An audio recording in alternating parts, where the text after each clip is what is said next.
थाने में सूबे के सीएम का दौरा, सड़कों पर एंटी रोमियो स्क्वाड, क्यों ना जा मंत्रियों अधिकारियों की शपथ, विधायक के हाथ में झाड़ू।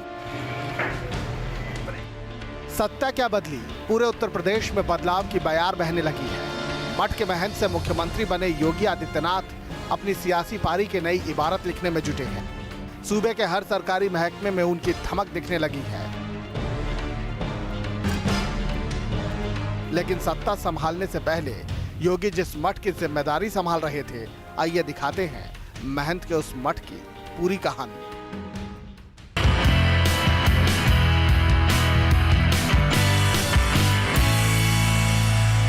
हिंदू धर्म, अध्यात्म, दर्शन, साधना, विभिन्न मत मतांतर और संप्रदायों में नाथ संप्रदाय का अपना खासा महत्व है और हम इस वक्त इसके सबसे बड़े केंद्र यानी गोरखधाम में मौजूद हैं। आज हम आपको रूबरू कराएंगे गोरखधाम के महत्व से। यूं तो गोरखनाथ धाम नाथ संप्रदाय के समर्थकों की आस्था का बड़ा केंद्र माना जाता है। तमाम धर्म और जाति के लोग यहाँ पूजा अर्चना करने आते हैं। मगर इन दिनों आस्था का यह केंद्र देश के सबसे बड़े सूबे यूपी के नए सीएम योगी आदित्यनाथ की वजह से चर्चा में है, जो लंबे अरसे से गोरखनाथ मठ के महंत हैं। उत्तराखंड के पौड़ी का एक नौजवान पूर्वी यूपी के गोरखपुर में आकर योगी बन गया। लोगों की सेवा के साथ साथ राजनीति की गंदगी दूर करने का संकल्प लिया। योगी आदित्यनाथ सांसद बनकर यूपी से दिल्ली पहुंचे। अपनी आक्रामक शैली और हिंदूवादी सोच वाले नेता की छवि कब और कैसे बनी, कैसे ये पुख्ता होती गई, इस सबसे बेपरवाह आदित्यनाथ अपने मिशन की तरफ बढ़ते रहे और यूपी का सिंहासन उनकी इसी अनथक यात्रा का एक बड़ा पड़ाव बन गया है। और योगी के करीबी तो ये मानते हैं कि गद्दी कभी उनकी मंजिल नहीं हो सकती। आखिर ऐसी क्या खासियत है इस गोरखनाथ धाम की, जिसकी महिमा की गूंज सूबे ही नहीं पूरे देश में सुनाई दे रही है? क्यों इस मठ से निकला एक योगी सत्ता के गलियारों में बड़े बड़े सूरमाओं से आगे निकल गया है? क्यों एक योगी सियासत का नया महंत बनकर उभर रहा है? मैं आदित्यनाथ योगी ईश्वर की शपथ लेता हूं कि मैं विधि द्वारा स्थापित भारत के संविधान के प्रति सच्ची श्रद्धा और निष्ठा रखूंगा। गोरखनाथ संप्रदाय की पहचान व्यवस्था विरोध की रही है। ये पहचान समाज की रूढ़ियों को तोड़ने की रही है। ये पहचान जो कुछ भी है समाज के लिए बुरा और अशुभ है, उसके लिए संघर्ष की रही है। और गुरु गोरखनाथ की उसी परंपरा को आगे बढ़ाने का जिम्मा संभाला योगी आदित्यनाथ ने। सदियों पुरानी एक परंपरा जो मानती है कि सन्यासी समाज से अलग नहीं है। करीब 100 साल पहले मठ के महंतों ने सियासत में गहरी दिलचस्पी लेनी शुरू कर दी। 1920 के दौर में गोरखनाथ संप्रदाय के सन्यासी दिग्विजयनाथ कांग्रेस में शामिल हुए। 1935 में दिग्विजयनाथ को गोरखनाथ धाम का महंत बनाया गया। इसके 2 साल बाद 1937 में दिग्विजयनाथ हिंदू महासभा में शामिल हो गए। महंत दिग्विजयनाथ ने सामाजिक आंदोलनों और स्वतंत्रता संग्राम में भी बढ़ चढ़कर हिस्सा लिया। आजादी और राम मंदिर आंदोलन में भी मठ की भूमिका अहम रही। गोरखनाथ की ज्ञान परंपरा के तार कबीर, बुद्ध और महावीर तक जुड़ते हैं। माना जाता है कि गुरु गोरखनाथ ने देश की ज्ञान परंपराओं को आत्मसात कर व्यवस्था में बदलाव की अपनी नई धारा विकसित की। 11वीं और 12वीं शताब्दी में बाबा गोरखनाथ या गोरक्षनाथ महाराज ने इस मठ की स्थापना की थी। हमारे साथ बातचीत करने के लिए गोरखधाम के साहित्य विभागाध्यक्ष डॉक्टर रोहित मिश्र जी हैं। डॉक्टर साहब, आपसे ये समझना चाहूँगा सबसे पहले कि इस पुण्य स्थान का अपना महत्व क्या है? देखिए, ये नाथ संप्रदाय का पूरे विश्व का सर्वमान्य सर्वप्रथम ये स्थान है। भगवान गोरखनाथ जी यहाँ पर तपस्थली है, यहाँ पर उन्होंने तपस्या की है। हमारे नाथ संप्रदाय के उत्तरोत्तर वृद्धि के लिए गोरखनाथ जी महाराज का अवतार हुआ। उन्होंने अनेक चमत्कार किए। उस चमत्कार के प्रभाव से ये नाथ संप्रदाय उत्तरोत्तर अपने उन्नति को प्राप्त हो रहा है। आपको बता दें कि बाबा गोरखनाथ धाम के नाथ संप्रदाय से मशहूर ये मठ 52 एकड़ में फैला है। गोरखनाथ मंदिर नाथ संप्रदाय का मुख्य केंद्र है। देश भर में फैले नाथ संप्रदाय के मंदिरों और मठों की देखरेख यहीं से होती है। कहते हैं कि आज जिस जगह पर यह भव्य गोरखनाथ धाम मंदिर बना है, और गोरखपुर नाम का ये शहर जिस इलाके में बसा है वहाँ कभी घना जंगली इलाका था। कई संत तपोभूमि के तौर पर इसका इस्तेमाल करते थे। एकांतवास की तलाश में गुरु गोरखनाथ नेपाल के कई हिस्सों से होते हुए यहाँ पहुंचे और इसी जगह को अपने तप और योग साधना के लिए चुना। ये जो स्थान रहा, ये गुरु गोरखनाथ जी के लिए अगर हम बात करें तो अध्यात्म का सबसे बड़ा केंद्र है, जहाँ पर उन्होंने तप किया, योग किया और इसी जगह को उन्होंने आगे की तरफ हम कहें तो एक केंद्र के रूप में स्थापित किया।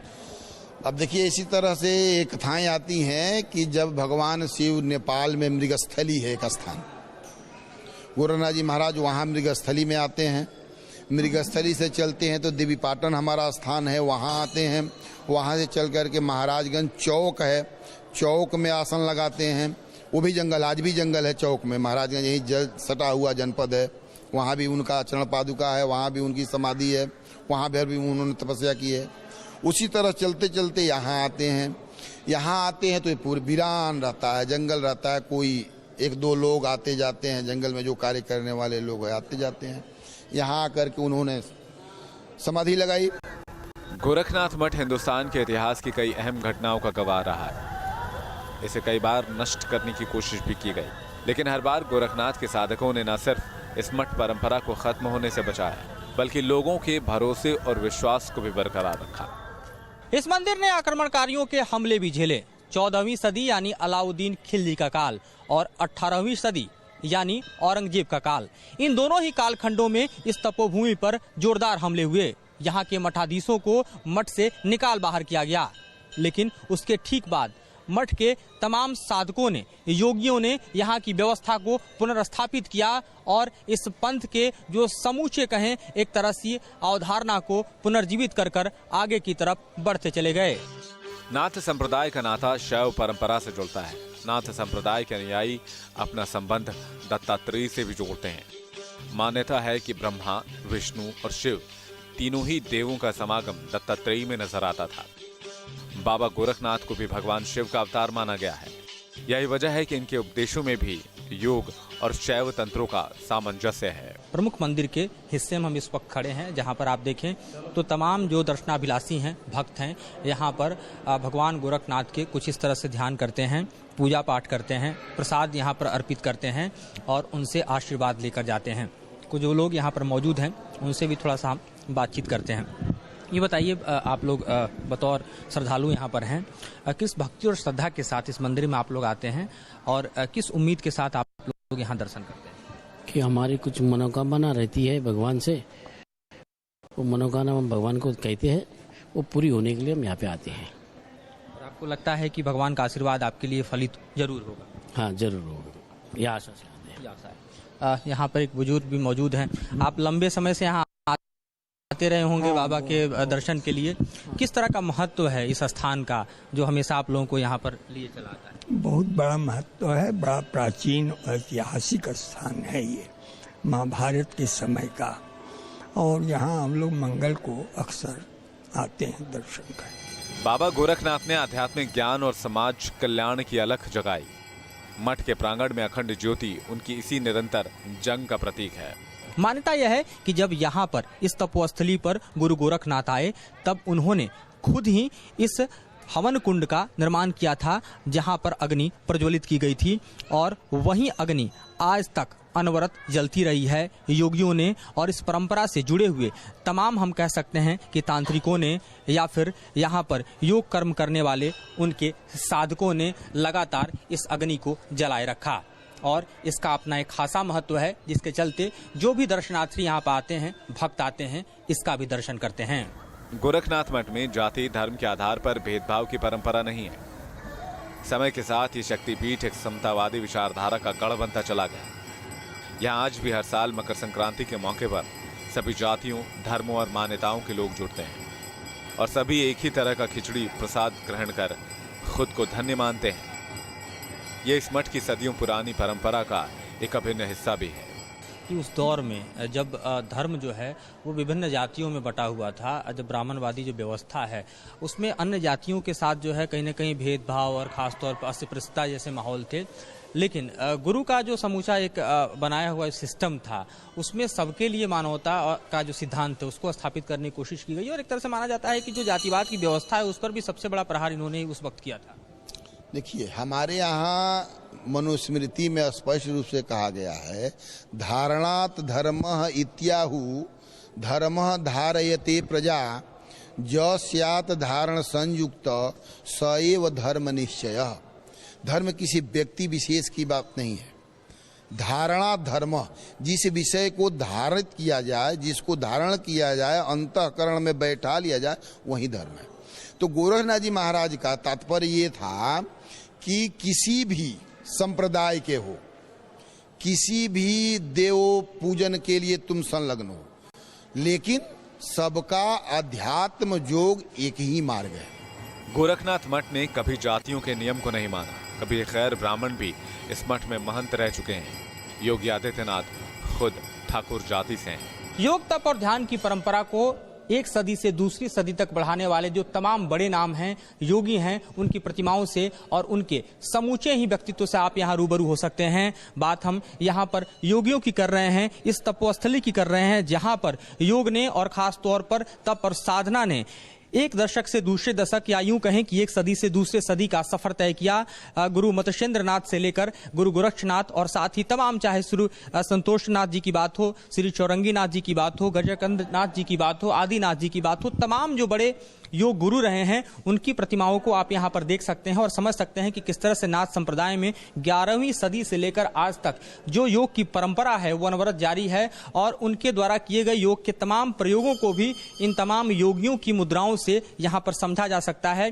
जिससे रूबरू होने के लिए रोज यहाँ पर हजारों की संख्या में लोग आते हैं। इस सबसे महत्वपूर्ण धाम पर न सिर्फ इन योगियों के लोग दर्शन करते हैं बल्कि इनसे अपने जीवन में प्रभावित होकर भी यहाँ से लोग जाते हैं। खासतौर पर मौजूद यहाँ पर तमाम लोगों को देखकर आप समझ सकते हैं कि किस तरह से इस स्थान का गुरु गोरखधाम पर अपना महत्व है।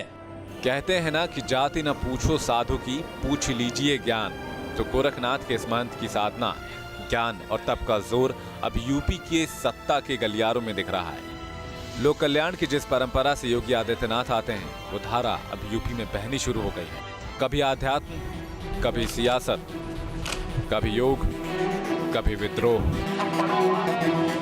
गोरखनाथ धाम के इतिहास के पन्नों में ऐसे ही कई पड़ाव हैं। ऐसी ही कई दास्तानें यहाँ कही और सुनी जाती हैं। गोरखपुर का ये मठ परंपरा और आधुनिकता के तालमेल की नई संगम स्थली बन गया है। महंत दिग्विजयनाथ हो या वैद्यनाथ या फिर योगी आदित्यनाथ, इनकी अगुवाई में ये मठ सियासत के अलावा आसपास के इलाकों में शिक्षा के प्रचार प्रसार में भी अहम भूमिका निभा रहा है। नाथ संप्रदाय और गोरखधाम की तमाम इतिहास से लेकर वर्तमान तक की स्थितियां, इसकी अवधारणाएं और इसके प्रयोगों को जानने और समझने के लिए आप साहित्य का भी सहारा ले सकते हैं। इन तमाम साहित्यों में आप देखें तो आदि गुरुओं से लेकर और वर्तमान के एक तरह से देखें पीठाधीश आदित्यनाथ तक की लिखी हुई पुस्तकें यहाँ पर आपको उपलब्ध मिलेगी। गोरखनाथ टेम्पल के बारे में जो तमाम जानकारियाँ हैं उसकी किताब यहाँ पर देख सकते हैं। गोरखवाणी यहाँ पर मौजूद है। इसके अलावा आप देखें तो समय के साथ जो भी यहाँ पर इस मठ के महंत हुए हैं उनके विचार और उनकी वानियाँ जो हैं वो भी अलग अलग पुस्तकों के जरिए यहाँ पर रखी गई है। चाहे महंत दिग्विजयनाथ की बात करें या फिर उसके बाद के तमाम हम महंतों की बात करें। मठ की अगुवाई में गोरक्षनाथ संस्कृत विद्यापीठ और आयुर्वेद महाविद्यालय भी चलता है। इसमें विद्यार्थियों के लिए मुफ्त में रहने खाने का इंतजाम है। गोरखनाथ मंदिर की ओर से यहाँ एक धर्मार्थ चिकित्सालय भी बनाया गया है जहाँ महज 20 रुपए में रोगियों का इलाज किया जाता है। मठ के प्रांगण में एक भव्य सभागार भी बना है। इसमें समय समय पर नाथ संप्रदाय और हिंदू धर्म के हजारों उपासक जुटते हैं।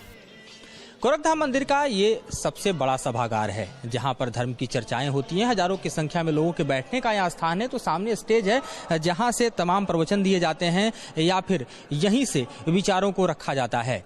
ऊपर की तरफ आप देखें तो तस्वीरों के जरिए समूचे एग्जीबिशन और यूं कहें कि गोरखधाम के इतिहास से लेकर वर्तमान की कथाओं को यहाँ पर लोग जान सकते हैं, समझ सकते हैं और देख सकते हैं। इस क्रम में आगे बढ़ें तो एक तरह से हम देखें तो हिंदू धर्म से जुड़े हुए जितने भी बड़े ऋषि हुए हैं, महर्षि वेद व्यास की बात करें, महर्षि मनु की बात करें, महर्षि याज्ञवल्क्य की बात करें, महर्षि अंगिरा जी की बात करें, आत्रि मुनि की बात करें, महर्षि वाल्मीकि की बात करें, इन सबकी प्रतिमाएं यहाँ पर स्थापित है। यानी धर्म के समूचे ही इतिहास को और विशिष्ट व्यक्तियों के जरिए, योगियों के जरिए, साधकों के जरिए, मुनियों के जरिए धर्म के सफर को भी यहाँ पर समझा जा सकता है, देखा जा सकता है। जाहिर तौर पर जो लोग भी मंदिर में भगवान के दर्शन के लिए आते हैं, गुरु गोरखनाथ के दर्शन के लिए आते हैं और साथ ही इस समूचे ही परिसर में आकर उन्हें ये ज्ञान प्राप्त होता है कि किस तरह से 11वीं सदी से लेकर आज तक नाथ संप्रदाय की परंपरा में हिंदू धर्म आगे की तरफ बढ़ता रहा और इस धर्म ने न सिर्फ अपने आप को एक विस्तार दिया, बल्कि इस धर्म की जो प्रमुख खासियतें हैं, इस धर्म से जुड़ी हुई जो अवधारणाएं हैं और नाथ संप्रदाय का जो समूचा महत्व है, उस महत्व पर भी खास जोर जो है वो देने के लिए अलग अलग तौर तरीके अपनाए गए, जिसमें इस एग्जीबिशन का खास महत्व है, इस प्रदर्शनी का अपना एक स्वरूप है और इस प्रदर्शनी के जरिए चीजों को समझना, ज्ञान को प्राप्त करना बेहद यहाँ आसान हो जाता है। ये तो पूर्वी उत्तर प्रदेश में बने गोरखनाथ धाम के दर्शन के लिए पश्चिमी बिहार और नेपाल के ज्यादातर हिस्सों से भक्त आते हैं, मगर इस मठ की कीर्ति पूरे हिंदुस्तान समेत एशिया के कई देशों में फैली हुई है। जो योग का महत्व है और खासतौर पर योग के जरिए जो परम धाम की प्राप्ति है, उसे लेकर किस तरह से पहले मच्छिंद्रनाथ और उसके बाद गोरखनाथ आगे बढ़े और आज भी इसी परंपरा को उनके वाहक निर्वाह कर रहे हैं। और यही वजह है कि मूल तौर पर देखें तो इस परंपरा से करोड़ों लोग जुड़े हुए हैं और इस परंपरा का निर्वाह करते हुए अपने जीवन में यूं कहें कि सफलता भी पा रहे हैं और आगे अपने जीवन को उज्जवल भी बना रहे हैं। वीडियो कमल किशोर के साथ मधुरेंद्र कुमार, न्यूज नेशन।